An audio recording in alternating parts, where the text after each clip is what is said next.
તો દાયલેન્ડનો રાજા સુરત આવ્યો હતો આજથી 110 વર્ષ પહેલાં, અને એને આ શહેર બહુ ગમી ગયું હતું અને આપણો તાપીનો કિનારો ગમી ગયો હતો.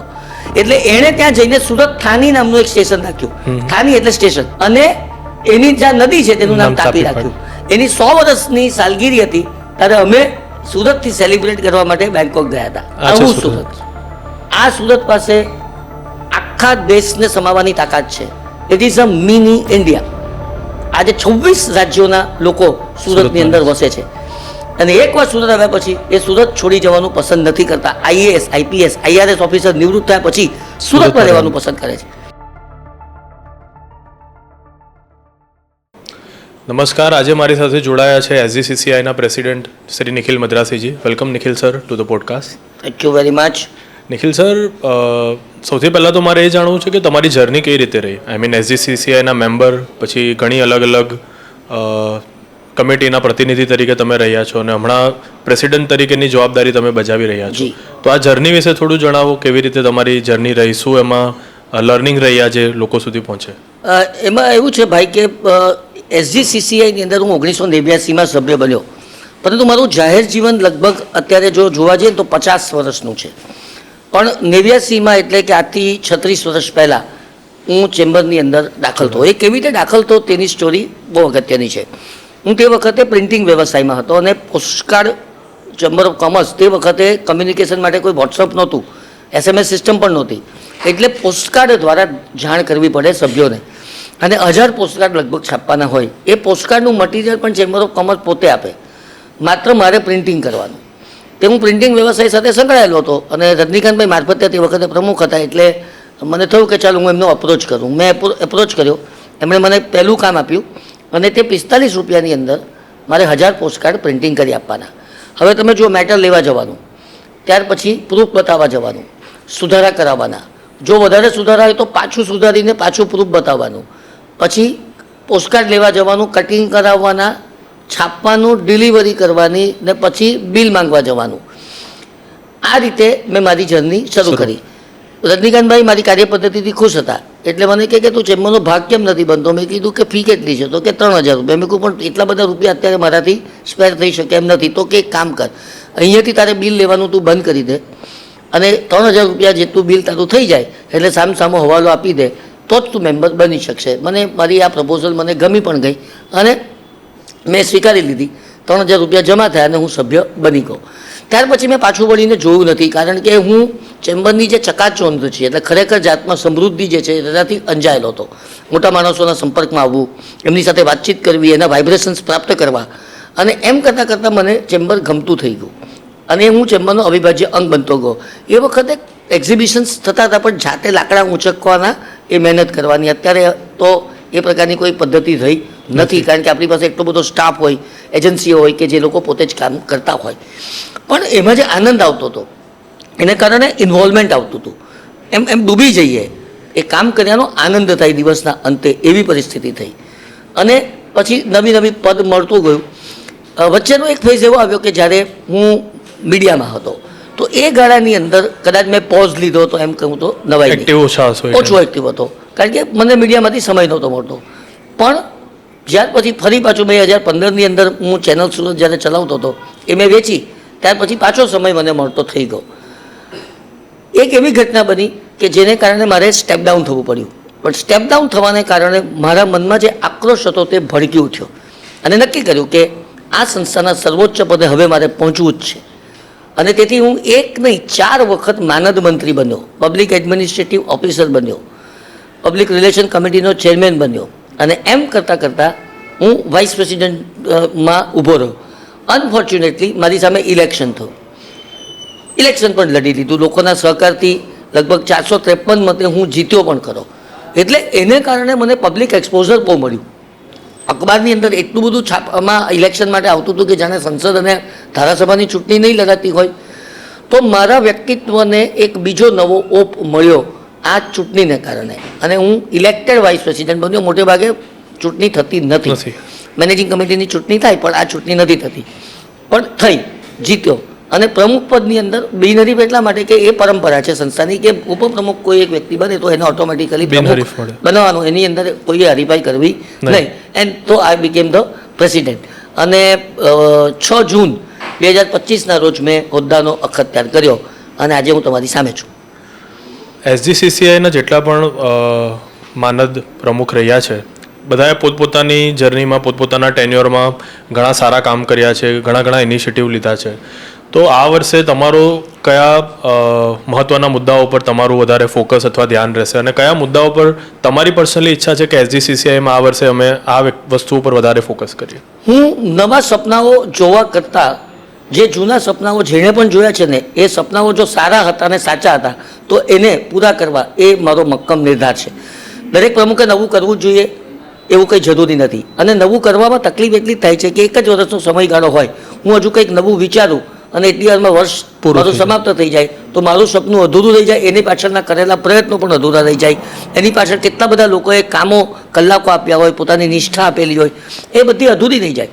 એને બદલે જે છે તેને વધારે સારું કઈ રીતે બનાવવું એ મારો એમ છે. એફિશિયન્ટ બનાવવા પર એફિશિયન્ટ બનાવવાનું. માનો કે સભ્ય સંખ્યા, એ સભ્ય સંખ્યાને મારે 1500 સભ્ય સંખ્યા મારે વધારવી છે. કેમ વધારવી છે? કે જેથી સંસ્થાનું કોર્પસ મજબૂત થાય. અને 1500 સભ્ય સામાન્ય તો તમે બનો, અમારે ત્યાં કેટેગરી હોય છે, લાઈફ એટલે કે આજીવન સભ્યપદ, patron, chief patron, gold, platinum, premium. એટલે 18,880 જીએસટી સાથે પણ તમે સભ્ય બની શકો અને 10 લાખ રૂપિયાના પ્રીમિયમ સભ્ય પણ તમે બની શકો. આટલી કેટેગરીમાં છે. તો મારી એવી અંતરની ઈચ્છા કરી કે 5 કરોડ રૂપિયાનું ભંડોળ કોર્પસ હું સંસ્થાને 1 વર્ષની અંદર આપતો જાઉં, જે સીધી ફિક્સ ડિપોઝિટ થતી હોય છે એનું 7% લેખે પણ વ્યાજ ગણીને તો 35 લાખ રૂપિયા દર વર્ષે. તો એમ કહેવાય કે 25-26ના વર્ષમાં નિખિલ મદ્રાસીએ 5 કરોડનું ભંડોળ ભેગું કરીને 35 લાખની કાયમી આવક ઊભી કરી આપી. અત્યાર સુધીમાં 3-3.25 કરોડનો રેકોર્ડ છે. હું રેકોર્ડ તોડવા માટે નથી કરતો, પણ મારી એક દિલની ભાવના છે, ઈચ્છા છે, લાગણી છે કે મારે આ કરવું જોઈએ. આ ધીસ ઇઝ નંબર 1. નંબર 2, હું સિસ્ટમેટિક પદ્ધતિ એ કામ કરનારો માણસ છું. એટલા માટે કારણ કે મારો વર્ષોનો અનુભવ છે. મેં કીધું ને મારું જાહેર જીવન લગભગ નહીં તો 46 વર્ષનું છે. હું 5મા ધોરણમાં હતો ત્યારથી રાજનારાયણ નામનો એક કેરેક્ટર વેશભૂષાની અંદર ભજવીને પ્રથમ નંબર પ્રાપ્ત કરીને મારી પોતાની જાતમાં મેં આત્મવિશ્વાસ સંપાદન કરેલો. ત્યારથી મને જાહેર જીવનની અંદર નાટક, સંગીત, સાહિત્ય, ધર્મ, રાજકારણ બધું જ કરી ચૂક્યો છું. એટલે રોટરીની અંદર હું ભૂતપૂર્વ પ્રમુખ રહી ચૂક્યો છું, આસિસ્ટન્ટ ગવર્નર રહી ચૂક્યો છું, જૈન ઇન્ટરનેશનલ ટ્રેડ ઓર્ગેનાઇઝેશનની અંદર હું અત્યારે પણ કામ કરું છું. હું લિયો ક્લબમાં પણ હતો. પરિવર્તન નામની એક સ્વતંત્ર સંસ્થા મેં જાતે ઊભી કરેલી હતી, તેની અંદર હું સ્થાપક તરીકે અને સ્થાપક મંત્રી તરીકે મેં કામ કર્યું હતું. ટૂંકમાં જેસીસ સુરત જુનિયર ચેમ્બર જે લીડરશિપની આખી ઓર્ગેનાઇઝેશન છે તેની અંદર કામ કર્યું હતું. એટલે બહુ લાંબુ જાહેર જીવન હું એ સંજોગોમાં જીવ્યો છું. મારા જ્ઞાતિ સમાજની અંદર પણ હું પ્રમુખ બની ચૂક્યો છું. ટૂંકમાં એને કારણે મારી પાસે એક વિઝન છે કે ચેમ્બર આવું હોવું જોઈએ. તમને જાણીને નવાઈ લાગશે કે દક્ષિણ ગુજરાત ચેમ્બર ઓફ કોમર્સ એ એકમાત્ર ભારતની ચેમ્બર છે જેની પાસે 1,10,000 સ્ક્વેર મીટર જગ્યા છે. જે જગ્યા રાજ્ય સરકારે અમને નરેન્દ્રભાઈ મોદી જ્યારે મુખ્યમંત્રી હતા ત્યારે આપેલી હતી લીઝ ઉપર. હવે તમે વિચાર કરો, 1,10,000 સ્ક્વેર મીટર જગ્યા કઈ ચેમ્બર પાસે હોય? એમાં 1,16,000 સ્ક્વેર ફીટનો પિલરલેસ એર કન્ડિશન ડોમ છે, તે પણ કોની પાસે હોય? નવરાત્રિ માટે સૌથી વધારે અત્યારે સફળ જે ડોમ ગણાય તે આ એક જ છે, કારણ કે અમારી પાસે પાર્કિંગની સુવિધા ઉપલબ્ધ છે. 500ની કેપેસિટી ધરાવતો પ્લેટિનમ હોલ છે. એની બાજુમાં લંચ અને ડિનર એરિયા છે, એની બાજુમાં લોન છે, અને એની બાજુમાં સુરતના મોટા મોટા એસોસિએશનોને સમાવી લેતું અમારું 7 માળનું બિલ્ડિંગ છે. એમાં ગ્રાઉન્ડ ફ્લોર અને 6ઠ્ઠો માળ 3636 એટલે 14,400 સ્ક્વેર ફીટ કાર્પેટ એરિયામાં ચેમ્બરની ઓફિસ કાર્ય કરે છે. સમૃદ્ધિ નાનપુરા મકાઈ પુલ ત્યાં 4 માળનું અમારું બિલ્ડિંગ છે જે અમારી સંસ્કૃતિની ધરોહર છે. ત્યાં અમે SGCC education and skill development centre ચલાવીએ છીએ. હવે આટલી સમૃદ્ધિ ધરાવતું જ્યારે એક ચેમ્બરનો મને સુકાન સંભાળવા મળ્યું હોય તો મારી પાસે વિઝન તો હોય, એ બહુ સ્વાભાવિક ઘટનાક્રમ છે. એસજીસીસી બિઝનેસ કનેક્ટ એ પણ મારું સ્વપ્ન હતું એક પાછલા વર્ષોમાં કે ભાઈ અંદર ધંધો વધવો જોઈએ. એમાં મોર્નિંગ બેચ થયો, ઇવનિંગ બેચ થયો. ટેક્સટાઇલ માટેનું એક આખું અલગ ડિવિઝન અમે એસબીસીમાં શરૂ કરવા જઈ રહ્યા છે. અમે ડાયમંડ ટાસ્ક ફોર્સ હમણાં જ બનાવી. ટેક્સટાઇલ ટાસ્ક ફોર્સ ઓલરેડી અસ્તિત્વમાં છે. આ ટાસ્ક ફોર્સથી શું થાય કે એક કોન્સન્ટ્રેટેડ એક્ટિવિટી ત્યાં થાય. ચેમ્બરના જે કાર્યો છે મેં તમને કીધું તે મારે નવું નથી કરવું, પણ જે છે તેને વધારે સારું બનાવવું. 300 કાર્યક્રમ કરવા એ અમારા માટે રમતની વાત છે. આ કાર્યક્રમોનો હેતુ શું? મૂળભૂત હેતુ ધ્યેય ઉદ્દેશ શું કે દક્ષિણ ગુજરાતનો કોઈ પણ ઉદ્યોગપતિ કોઈ પણ પ્રકારના ટ્રેન્ડથી વંચિત નહીં રહી જાય. આખા દેશમાં અને દુનિયામાં શું ચાલે છે તેને ખબર હોવી જોઈએ. તો મેં વિચાર્યું કે હું 300 નહીં, હું 500 કાર્યક્રમ કરું. કાર્યક્રમ કરીને કંઈક આપવાની જ વાત છે ને. ઇન્ફ્રાસ્ટ્રક્ચર છે તો એને છે ને માટે અમારી પાસે અમારા જે એક્ઝિબિશન અમારું જે પ્રિમાઇસીસ છે એની અંદર અમારી પાસે 5 તો મોટા હોલ છે કે જેની અંદર અમે એક જ સાથે એક સમયે 5 પ્રવૃત્તિઓ કરી શકીએ. આટલી બધી ભવ્યતા હોય તેનો ઉપયોગ કેમ નહીં કરીએ. અમારું બીજું કામ છે representation to the government, weather it is state government, weather it is central government, weather it is local government like collector, police commissioner, Surat મહાનગરપાલિકા. આ બધાના સંદર્ભના પ્રશ્નોને વાચા આપવાનું કામ અમે કરીએ છીએ. એ લોકોના સમસ્યાના સમાધાનની અંદર અમે ભાગ ભજવવાનું કામ કરીએ છીએ. અને અમારો વિઝિટિંગ કાર્ડ બધે ચાલે છે, બધા જ અમને બોલાવે, કારણ કે એ લોકોને પણ કેટલીક વખત અમારી જરૂરિયાત હોય છે. વિન-વિન સિચ્યુએશન હોય છે. ઉદ્યોગપતિ અને સરકાર વચ્ચેનું બ્રિજનું કામ છે, કારણ કે એ લોકોને ખબર કઈ રીતે પડે કે નહીં તો કે ઉદ્યોગોની તકલીફ શું છે. એટલે છાસવારે મિનિસ્ટર્સને મળવું, ચીફ મિનિસ્ટરને મળવું કે દિલ્હીના મિનિસ્ટરને મળવું એ અમારે માટે બહુ સ્વાભાવિક ઘટનાક્રમ છે. અમે ઇઝીલી એપ્રોચેબલ છીએ, મળી શકે. મેં વિચાર્યું કે આને વધારે ઘનિષ્ઠ કઈ રીતે બનાવવું અને એની સાથે સાથે ઇન્ડસ્ટ્રીની પ્રશ્નોની સાથે સાથે સામાન્ય માણસોના પ્રશ્નોને પણ પાછા આપવી. ખાડો એ સામાન્ય માણસની સમસ્યા છે, પણ એ ખાડો અમીર પણ ઉદ્યોગપતિ પણ એને માટે પણ એ સમસ્યા જ છે. તો એ ઉદ્યોગનો પ્રશ્ન કેમ નહીં કહેવાય? આ મારી વિભાવના છે. એટલે અમે રિપ્રેઝન્ટેશનને જબરદસ્ત બનાવી રહ્યા છીએ. 84 દેશો સાથે અમારી કનેક્ટિવિટી છે, પણ મેં વિચાર્યું કે આપણે 84 દેશોની અંદર પ્રયત્ન કરવાને બદલે 10 જ દેશો પર ફોકસ કરીએ કે જેથી આપણા ઉદ્યોગપતિઓને એ દેશોમાં અને એ દેશના ઉદ્યોગપતિઓને આપણા દેશમાં કેટલી તકો મળે છે. અને એ 10 દેશોને ફોકસ કરીને અમે સતત કાર્યક્રમો કરીએ છીએ અને નિકાસ વધારવાનો પ્રયત્ન કરીએ છીએ. આપણે મહાસત્તા બનવાનું છે. 4થી મહાસત્તા આપણે બની ચૂક્યા છે. 3જી મહાસત્તા તરફ આપણે આગળ વધી રહ્યા છે. મોદીજીનું સ્વપ્ન છે, પણ સપનું સાકાર કરવામાં મારો તમારો બી ફાળો તો હોય ને, નહીં તો મોદીજી એકલા શું કરી શકવાના છે. તો એ દિશાની અંદર આપણે કાર્ય કરી રહ્યા છે. સામાજિક ઉત્તરદાયિત્વ એ આપણી રિસ્પોન્સિબિલિટીનો ભાગ છે. Corporate social responsibility. કોરોનામાં અમે બહુ કામ કરેલું હતું, પણ અત્યારે મોદીજીનું સ્વપ્ન છે વર્ષ 2027 સુધીમાં ટીબી મુક્ત ભારત બનાવવાનું. ટીબીનું ગુજરાતી થાય છે ક્ષય, અને એમણે માટે એમણે નિક્ષય યોજના શરૂ કરી છે. નિક્ષય એટલે જેને ક્ષય ન હોય તે. દક્ષિણ ગુજરાતના ઉદ્યોગોના 35,000 કર્મચારીઓ અને કામદારો આ રોગથી પીડિત છે.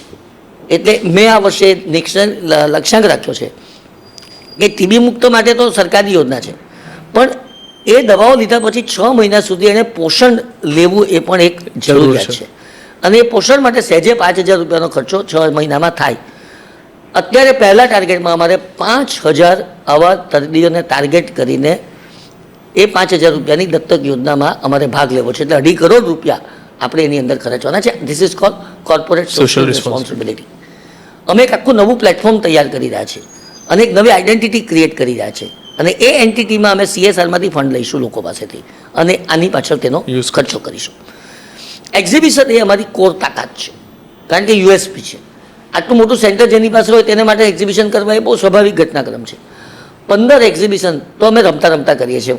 આ વર્ષની અંદર 15ને બદલે 20 પણ થઈ શકે, કારણ કે ટેક્સટાઇલ અત્યારે એકદમ ફાસ્ટ ગ્રોઈંગ છે. QCO અને BIS આ એક સમસ્યા વચ્ચે એવી આવી હતી મશીનરીના સંદર્ભમાં કે વિદેશથી આયાત થતી મશીનરીઓ પર પ્રતિબંધ 1 વર્ષ લંબાઈ ગયું. એટલે અમારે માટે બીજા દ્વાર પણ ખુલ્યા. એક એક્ઝિબિશન ટેક્સટાઇલનું વિવિંગ અને નિટિંગનું યુનિટ એ થઈ ગયું. યાન એક્ઝિબિશન, તમને નવાઈ લાગશે કે કેવા યાન. એક યાનનું નામ છે વિચિત્ર યાન. માણસ વિચિત્ર હોઈ શકે, યાન કેવી રીતે વિચિત્ર હોઈ શકે, પણ એ વિચિત્ર યાન અમે લોકોને બતાવીશું.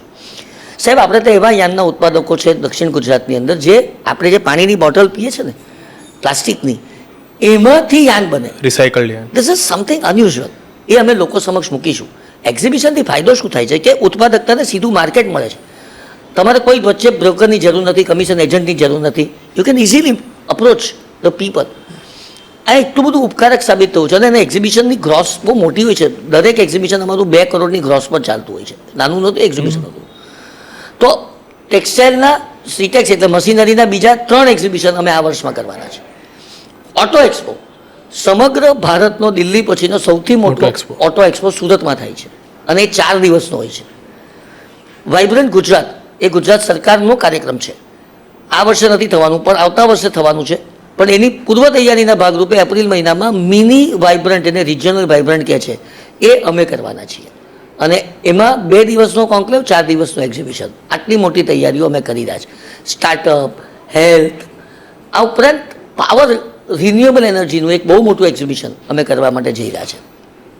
ટૂંકમાં મારો પૂરતો પ્રયત્ન છે કે 365 દિવસમાં એવા કાર્યક્રમો કરવા કે જેને કારણે સમાજના તમામ વર્ગને એવું લાગે કે ચેમ્બર અમારી છે, અમે ચેમ્બર સાથે સીધા કનેક્ટિવિટી ધરાવીએ છીએ. આ મારો એપ્રોચ છે. બાકી તો ટ્રેનિંગના સંદર્ભમાં સેમિનાર, કોન્ક્લેવ એટલું બધું કરીએ છીએ. હેલ્થ સિરીઝ દર રવિવારે હેલ્થ સિરીઝ થાય અને એમાં નવા નવા રોગો પર વાત થાય. એ લોકો માટેની અમારી લાગણીનું પ્રતીક છે. અમે દર બુધવારે ઇન્ડસ્ટ્રીયલ વિઝિટ કરીએ છીએ, માત્ર સુરત નહીં, સાઉથ ગુજરાત નહીં, દૂર સુધી.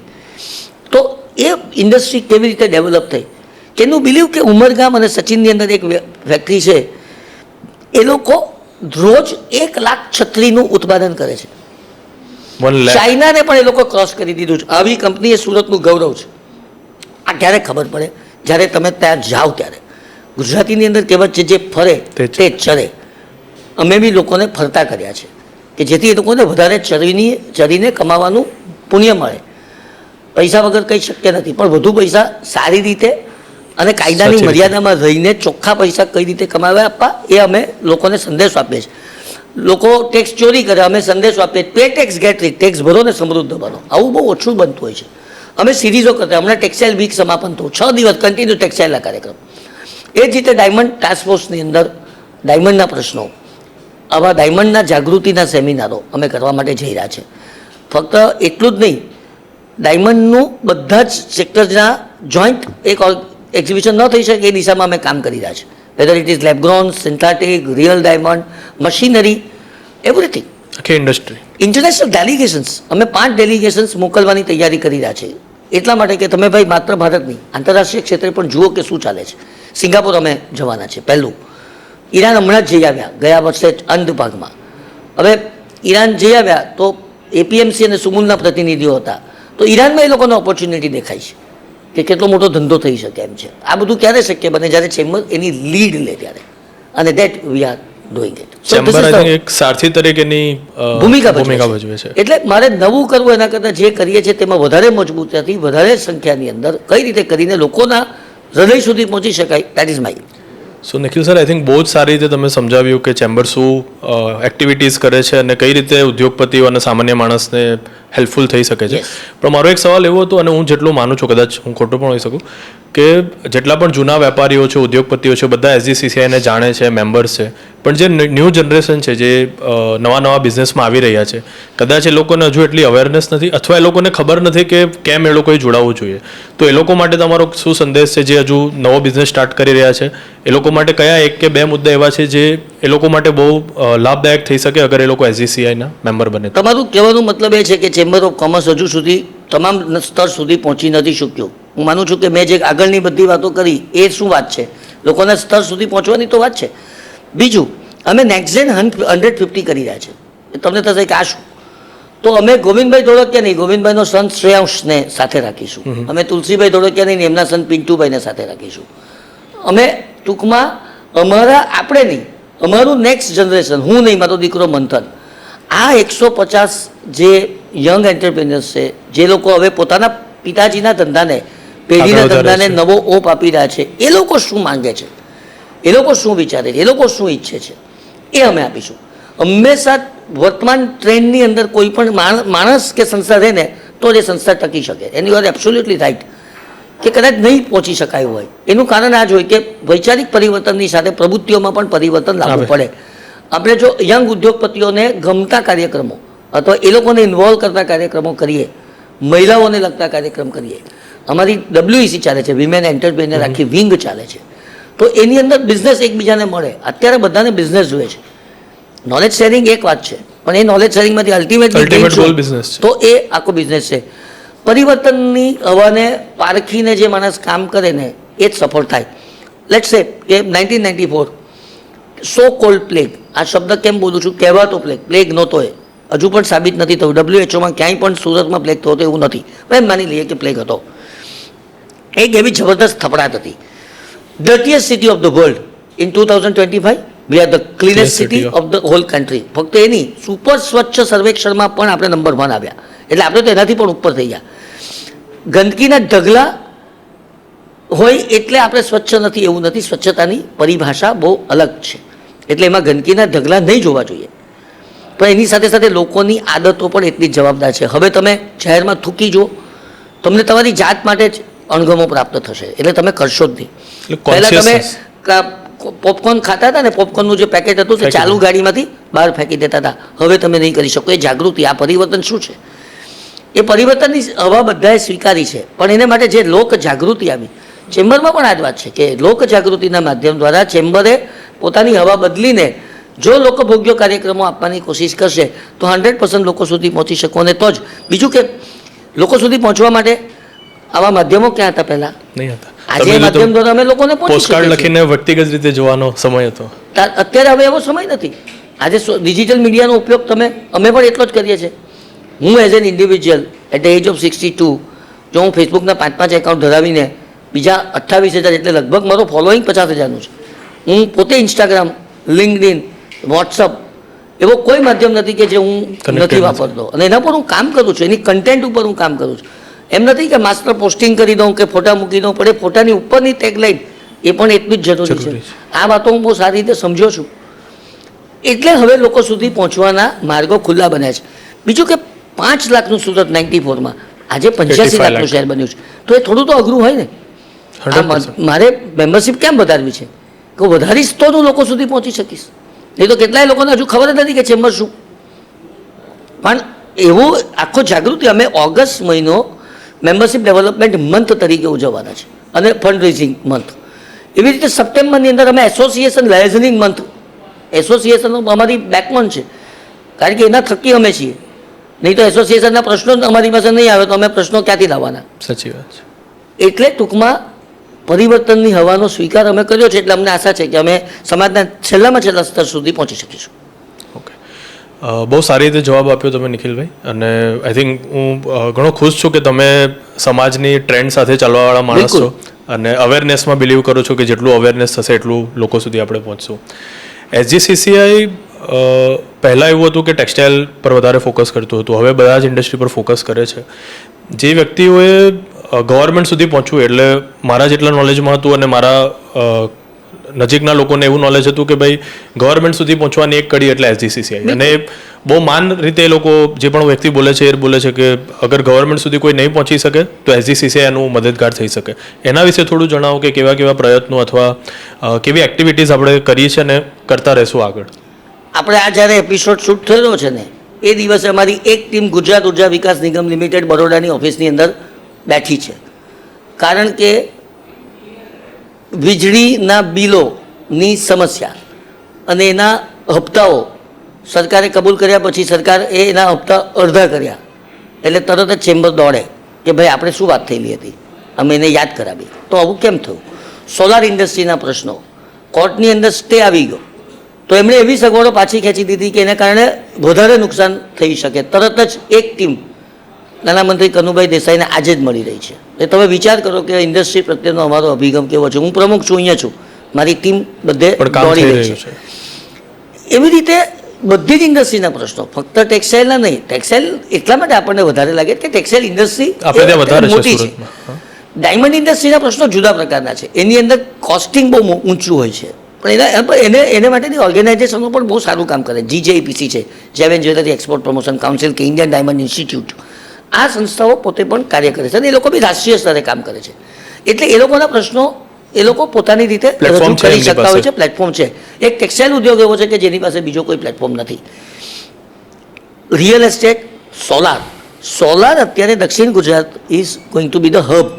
70% સોલાર તો ખાલી દક્ષિણ ગુજરાતમાં બને છે, એને આપણા સુરતના જ લોકો છે બધા. પણ જેટલા પ્રશ્નો, જેટલી ઇન્ડસ્ટ્રી મોટી એટલે એના પ્રશ્નો મોટા. તો અમે સોલારના બધા જ ગ્રુપને એક સાથે રાખીએ છીએ અને એ લોકોના બધા જ પ્રશ્નોની અંદર અમે સહભાગી બનવાનો પ્રયત્ન કરીએ છીએ. હાઈવેનો પ્રશ્ન હતો, ખાડાનો પ્રશ્ન હતો, અમે એકદમ એગ્રેસિવ રજૂઆત કરી. સ્ટોક માર્કેટનો એક પ્રશ્ન હતો, એક નાનકડો શબ્દ એક રજિસ્ટ્રેશનની પ્રક્રિયા, એ એક રજિસ્ટ્રેશનની પ્રક્રિયામાંથી એક શબ્દ નીકળી જાય તો સ્ટોક માર્કેટ ઇન્ડસ્ટ્રીના જે સંચાલકો છે એને 500 કરોડનો ફાયદો થાય. પણ સરકારી સિસ્ટમની અંદર ક્યારેક એવા શબ્દોની રમતો રમાતી હોય છે. એ દૂર કરવાનો અમારો પ્રયત્ન છે. એનો અંતિમ ભાગમાં અમે આવી ગયા છે. શબ્દ દૂર થઈ જાય તો ખોટી રીતે જતા પૈસા બચે તો એ તો સીધો ફાયદો જ છે. 100%. ઓટોમોબાઈલ ઇન્ડસ્ટ્રીના પ્રશ્નોને લઈને અમે ખૂબ વાચા આપીએ છીએ. એમાં બધે ઘણી વાર છે ને ઝોનિંગ, પછી એક એરિયા હોય તો એરિયાના શબ્દોની અંદર ફેરફાર. તમે એક સામાન્ય એરિયામાં હો ને તમે જીઆઈડીસીમાં જાઓ તો તમારી વ્યાખ્યાઓ બદલાઈ જતી હોય. એ જીઆઈડીસીના અલગ અલગ પ્રશ્નો હોય. અમે પછી અલગ અલગ જીઆઈડીસીના અલગ અલગ પ્રશ્નો હોય. એક પ્રશ્ન સરકારે ટેક્સટાઇલ પોલિસીની અંદર અમને આપ્યું કે ભાઈ પોલ્યુટિંગ ઇન્ડસ્ટ્રી અથવા તો સુરત મહાનગરપાલિકાની હદની અંદર જે પોલ્યુટિંગ ઇન્ડસ્ટ્રી હશે તેને અમે સબસિડીનો લાભ આપશું નહીં, એની બહાર અમે આપીશું. Fine, it's acceptable.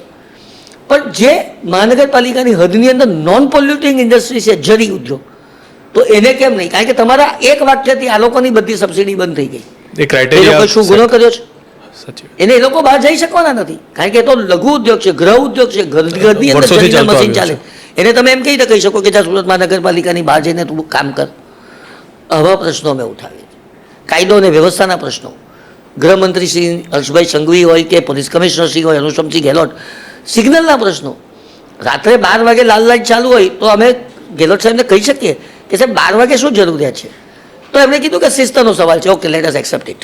કારણ કે દુબઈની અંદર જાઓ તો તમે રાતના 2 વાગે બી તમારે સિગ્નલ હોય છે. તો પ્રશાસનની વાતો સમજીને પણ આપણે સારી રીતે મદદ કરીએ. સુરત મહાનગરપાલિકા બોન્ડ બનાવવાની, બોન્ડ જાહેર કરવાની. વી ટ્રાય ટુ હેલ્પ ધેમ કે ચાલો અમે કેવો સહકાર આપી શકીએ. મહાનગરપાલિકાને પૈસાની જરૂર છે, 200 કરોડનો બોન્ડ આવે છે, વી આર રેડી ટુ સર્વ યુ. કારણ કે અલ્ટિમેટલી અમારા લોકોને ઉદ્યોગપતિઓને પૈસા છે અને રોકાય તેમાં ખોટું શું છે? શહેરના વિકાસમાં પૈસા છે.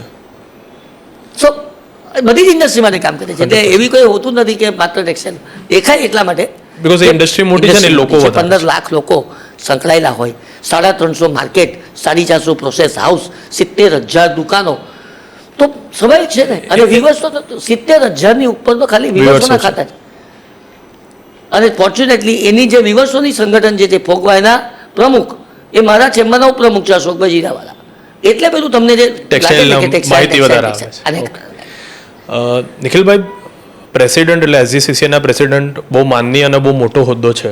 તો એક નાના વેપારી, નાના ઉદ્યોગપતિ અથવા કોઈ સ્ટાર્ટઅપે તમારા સુધી પહોંચવું હોય, એમણે કંઈ વાત કરી હોય તો શું પદ્ધતિ છે? કઈ રીતે કોઈ તમારા સુધી પહોંચી શકે? જો એક તો અમારે ત્યાં દર પહેલા અને ત્રીજા બુધવારે ક્લિનિક ચાલે છે.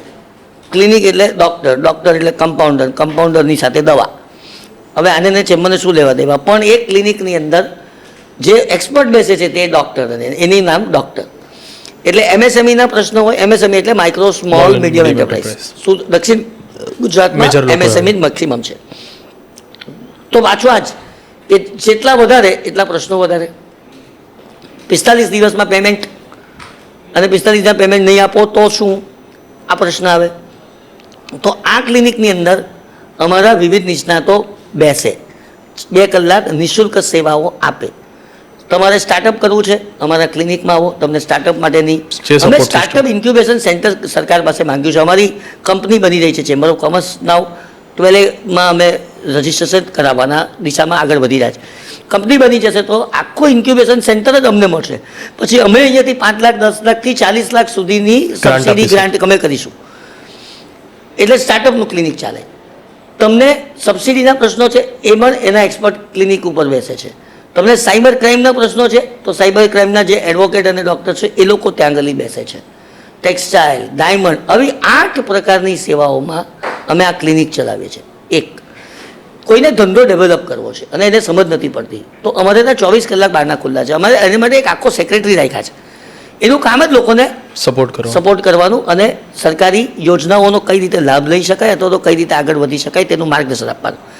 અને સૌથી વધારે I am highly approachable person. મને anybody can call me at any time. હું અનનોન ફોન નથી ઉઠાવતો એવું નથી, હું અનનોન ફોન પણ ઉઠાવું છું. કારણ કે એવું જરૂરી નથી કે અનનોન ફોન કરનાર કાયમ માંગતો જ હોય, એ આપવાવાળો પણ હોઈ શકે એવું મારું માનવું છે.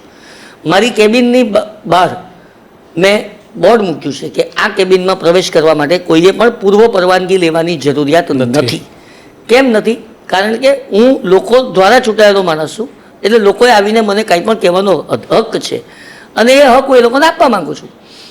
એટલે આ એક મિથ્સ હોય છે કે ચેમ્બરના પ્રમુખ એટલે બહુ મોટો માણસ હોઈ શકે. હું તો સર્વિસ સેક્ટરમાંથી આવું છું, મારી કોઈ પોતાની ઇન્ડસ્ટ્રી નથી. આઈ એમ અ ટ્રેનર, આઈ એમ અ બિઝનેસ કોચ. હું આર્ટ ઓફ પબ્લિક સ્પીકિંગ અને કમ્યુનિકેશન લોકોને શીખવાડું છું. Self image, human relation, art of living, time management, decision making, transaction analysis, આ બધા મારા વિષયો છે. એટલે લોકો સાથે કેવી રીતે હોય તો બહુ હું જાણું છું, તો હું લોકોથી દૂર કેવી રીતે જઈ શકું. એટલે anybody can approach me at any time. મારી ફોન નંબર જાહેરમાં કહું છું 9825472908. અગેન રિપીટ કરું છું દર્શકો માટે, 9825472908. You can call me at any time. હા, રાત્રે 11 વાગે ન કરો એ તો એવી અપેક્ષા તો હોય જ ને, પણ જે ઓફિસનો સમયગાળો છે એમાં તો તમે શું કામ ન કરી શકો? We are always there. Surat update સુરતની ચેનલ છે અને સુરતનું પોતાનું SGCCI ચેમ્બર છે, તો સુરતીઓ વિશે કોઈ મેસેજ જે તમે કેમેરાની સામે આપવા માંગશો? સુરતીઓ વિશે તો શું કહેવું, સુરત એટલે it is a most loving and lovable city of the whole country. આને જેવું તો તમને કોઈ શહેર મળે જ નહીં. મને સુરતી હોવાનો ગર્વ છે. મારી અટક જ ખાલી મદ્રાસી છે. આઈ એમ નોટ અ મદ્રાસી. મારો જન્મ, મારો કર્મે હું સુરતી છું. મારા પપ્પા બી જન્મે કર્મે સુરતી છે. સ્ટોરી એવી હતી કે ચોકસી સરનેમથી 100 વર્ષ પહેલાં ધંધો કરવા માટે મદ્રાસ ગયા, અને એ વખત એવી સિસ્ટમ હતી સુરતમાં કે તેલનો ધંધો કરતો હોય તો તેલવાળા, ઘીનો ધંધો કરતો હોય તો ઘીવાળા, દારૂનો ધંધો કરતો હોય તો દારૂવાળા. તો પેલા ક્યાંથી આવ્યા તો કે મદ્રાસી આવ્યા એટલે મદ્રાસી પડી ગઈ. બાકી મારે મદ્રાસ સાથે કાંઈ લેવા દેવા નથી. ત્યાં મારું કોઈ ઘર પણ નથી. ઘણી વખત બહુ મજા આવે લોકોને નિખિલ મદ્રાસી કે એટલે એક કલ્પના હોય, ચિત્ર કે આ ભાઈ ઊંચા હશે, લુંગી પહેરતા હશે, કાળા હશે, અંગ્રેજી બોલતા હશે. એમાંનું કાંઈ નથી. આ મારા માટે આનંદની વાત છે. એટલે સુરત વિશે અનબિલીવેબલ. સુરતની તાપી નદી, કેન યુ બિલીવ કે બેંકોક થાઈલેન્ડની અંદર પણ તાપી નદી છે? તો એ તાપી નદી કેવી રીતે છે? તો થાઈલેન્ડનો રાજા સુરત આવ્યો હતો આજથી 110 વર્ષ પહેલાં, અને એને આ શહેર બહુ ગમી ગયું હતું અને આપણો તાપીનો કિનારો ગમી ગયો હતો. એટલે એણે ત્યાં જઈને સુરત થાની નામનું એક સ્ટેશન નાખ્યું. થાની એટલે સ્ટેશન, અને એની જ્યાં નદી છે તેનું નામ તાપી રાખ્યું. એની 100 વર્ષની સાલગીરી હતી ત્યારે અમે સુરતથી સેલિબ્રેટ કરવા માટે બેંકોક ગયા હતા. આવું સુરત. આ સુરત પાસે આખા દેશને સમાવવાની તાકાત છે. It is a mini India. આજે 26 રાજ્યોના લોકો સુરતની અંદર વસે છે, અને એકવાર સુરત આવ્યા પછી એ સુરત છોડી જવાનું પસંદ નથી કરતા. IAS, IPS, IRS ઓફિસર નિવૃત્ત થયા પછી સુરતમાં રહેવાનું પસંદ કરે છે. સાહેબ, આપણું શહેર એટલે આ જે ડ્રેનેજ છે ને, આખા દેશની અંદર અંડરગ્રાઉન્ડ ડ્રેનેજ એકમાત્ર સુરત પાસે છે. મુંબઈમાં પણ તમને ઓપન ડ્રેનેજ આજે પણ જોવા મળશે, વારાણસીમાં પણ જોવા મળશે, પણ સુરતમાં તમને જોવા નહીં મળે. ઘણીવાર અમે મીડિયા તરીકે તમે હું બધા જ અકળાતા હોઈએ કે પાણી ભરાઈ ગયા, ખાડા પડી ગયા. પણ ભાઈ, સુરતની ભૌગોલિક પરિસ્થિતિ એવી છે કે જેમાં ખાડા પડી જાય એ ખોટું છે. એમાં ચોક્કસ જ કાળજી લેવાવી જોઈએ. હું એનો ખાડાનો બચાવ નથી કરતો. ડ્રેનેજ સિસ્ટમની વાત કરું તો કોઈ પણ શહેરની અંદર ડ્રેનેજ સિસ્ટમમાં એક પદ્ધતિ હોય. આપણી પદ્ધતિમાં 1 કલાકમાં 2 ઇંચ વરસાદ પડે ને તો પાણીનો ભરાવો નહીં થાય. પણ જ્યારે આ ફાટી નીકળે 8 કલાકની અંદર 12 ઇંચ વરસાદ પડે તો ઇટ ઇઝ અનકન્ટ્રોલેબલ. હ્યુમન કેપેસિટીની બહાર, કારણ કે નદી પાણી લેતું ન હોય, નદી પાણી નહીં લેતું હોય અને અહીંયા તમારી કેપેસિટી નહીં હોય વહી જવાની, તો શું થવાનું? થોડા સમય માટે. પણ અગત્યનું છે કે 3 કલાક પછી એ લોગિંગ વોટરનું જે છે, વોટર લોગિંગ એ દૂર થઈ જાય છે. That is important. આ એ સુરત છે. 24 કલાક અનઇન્ટરપ્ટેડ પાવર સપ્લાય કયા શહેરમાં મળે મને કહો?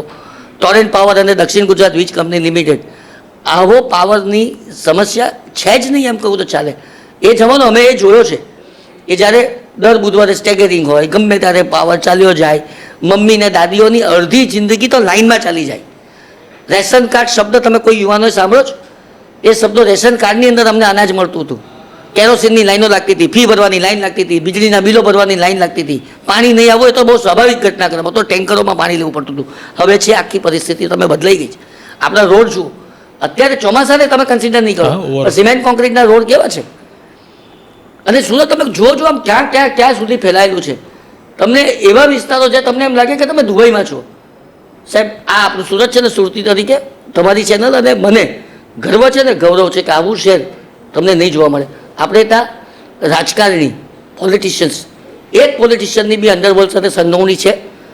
ક્યાંય કોઈ એવા મોટા કૌભાંડો સાંભળ્યા છે? કારણ કે એ માણસ ક્યાંથી આવે છે? તો ઓરિજિનલ સુરતમાંથી આવે છે. એટલે એનો જે મૂળ સ્વભાવ હોય તે કંઈ છોડી થોડો દે. એટલે આ સુરત વિશે તો કંઈ તમને આમ કલ્પના નહીં આવે એટલા વખાણો કરી શકો એવો આપણા શહેરનું આ વટ છે. બધાને સ્વીકારી લે. કોઈ દિવસ કેટલી મારામારી થાય, મારામારી કરતાં કરતાં પણ પેલો મોટે ભાગે વચ્ચે સમાધાન કરવાવાળા અનેક જણ આવી જાય કે યાર પતાવો નહીં ભાઈ, હવે થઈ ગયું, હવે શું જે થઈ ગયું છે. હું હંમેશા વર્તમાન શબ્દ બોલો છું વર્તમાન બોલો. શું થઈ ગયું? ભૂતકાળ પરથી ધડો લઈને ભવિષ્યને વધારે સારું કઈ રીતે બનાવવું એ આપણે જોવાનું. એક્સિડન્ટ થઈ ગયો તો થઈ ગયો, આગળ એની ભૂલ હતી તો ભૂલ હતી, તો મારામારી કરવાથી એ ભૂલ સુધરવાની. જે તમને નુકસાન થઈ ગયું તેને કેવી રીતે ભરપાઈ કરવું એ વિચારો. એને માટે ગાળાગાળી કે મારામારી કરવાથી શું ફાયદો? હા, આપણે ત્યાં બી ખૂન થાય છે નાની નાની બાબતોમાં, પણ એ કયા વિસ્તારોમાં? જ્યાંથી પરપ્રાંતની અંદરથી લોકો આવે છે, તે લોકોને નોલેજનો ભાવ છે, તે લોકોને પૈસાની ભૂખ છે. પણ પૈસાની ભૂખ સંતોષવા માટે માણસ સુરત આવે, આનાથી વધારે સારું શહેર બીજું શું હોઈ શકે? So I am proud of myself, Surti and your channel.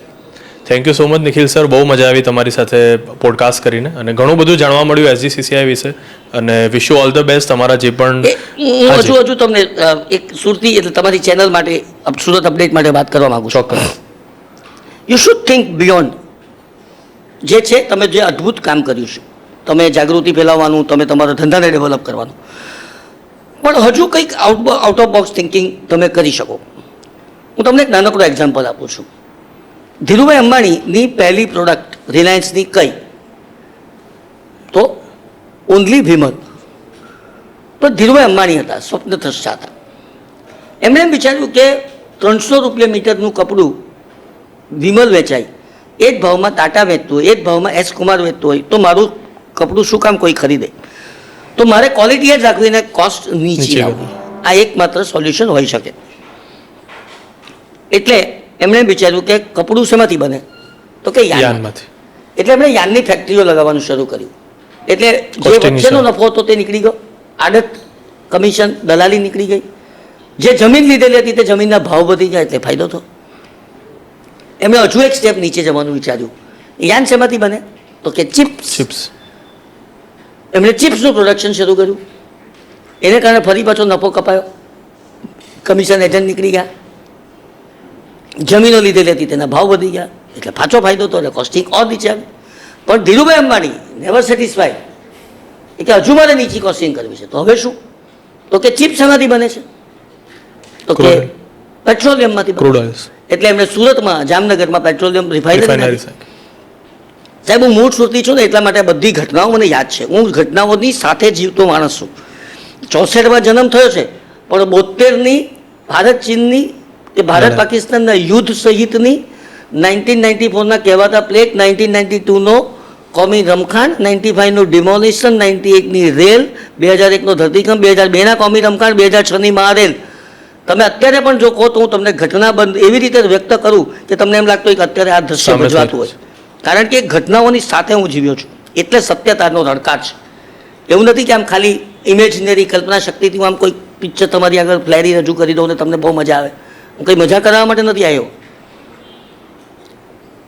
તો આ રિલાયન્સ જ્યારે અહીંયા નાખાયું ને, અથવા કે તમે જોયું હશે રીચી રીચ જ્યુસ સેન્ટર જોયું હશે, એની બાજુમાં બેંક ઓફ બરોડા જોયું હશે. એ બેંક ઓફ બરોડા માળ પર જીઆઈડીસી, એ તમે નહીં જોયો. એ જીઆઈડીસીની ફેક્ટરીની અંદર 1 કલાકની અંદર આ જે જમીન અપાઈ છે ને તેનો નિર્ણય લેવામાં આવ્યો હતો ડૉક્ટર જયનારાયણ વ્યાસ દ્વારા. જયનારાયણ વ્યાસ અહીંયા બેઠેલા હતા, એની સામે ધીરુભાઈ બેઠેલા હતા, એક બાજુ મુકેશભાઈ બેઠેલા, એક બાજુ અનિલભાઈ બેઠેલા. અને તે ડિમાન્ડેડ ફોર સચ અ બિગ લેન્ડ. તે વખતે મુખ્યમંત્રી હતા અમરસિંહભાઈ ચૌધરી. ત્યારે મોબાઈલ નહોતા, હોટલાઇન ચાલતી હતી.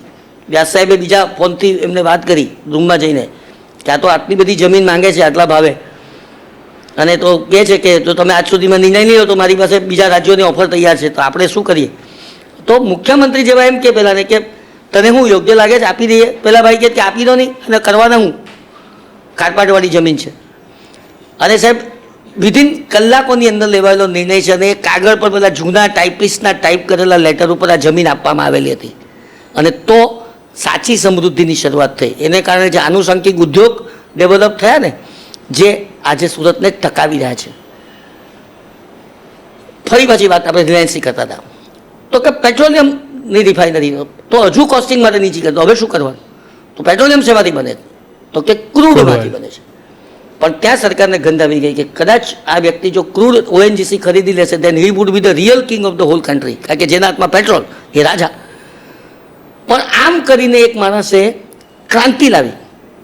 હવે આખી વાતને આ વાતને રેલેવન્સ શું છે તો કે આપણે મોટે ભાગે ફોરવર્ડ થિંકિંગ કરતા હોઈએ કે ભાઈ જમીન લઈએ, જમીન ઉપર રેતી કપચી સિમેન્ટથી એક એપાર્ટમેન્ટ બનાવીએ, પછી એનું રંગ રોકાણ કરીએ, ઇન્ટિરિયર કરીએ, ફ્લેટ બને, ફ્લેટ વેચીએ. આ બેકવર્ડ ઇન્ટિગ્રેશન, આ ફોરવર્ડ ઇન્ટિગ્રેશન. ત્યારે રિલાયન્સના ધીરુભાઈએ બેકવર્ડ ઇન્ટિગ્રેશન કર્યું. આ બેકવર્ડ ઇન્ટિગ્રેશન બધા માટે શક્ય નથી, એ મોટી ઇન્ડસ્ટ્રી માટે શક્ય છે.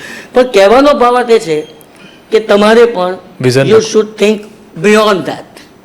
જે હું અત્યારે મારી ચેમ્બર માટે વિચારી રહ્યો છું એવી રીતે સુરત અપડેટે પણ હજુ શું થઈ શકે અને એના દ્વારા પ્રજા સુધી કઈ રીતે વધારે પહોંચી શકાય, પ્રજાને શું ફાયદો થઈ શકે, એ આઉટ ઓફ બોક્સ થિંકિંગ કરશો ને બોસ, તો લોકોને આ હૃદય સુધી તમે પહોંચી શકશો. હું ચેનલ સુરત ચલાવતો હતો, મારો અવાજ એટલે લોકોનો અવાજ.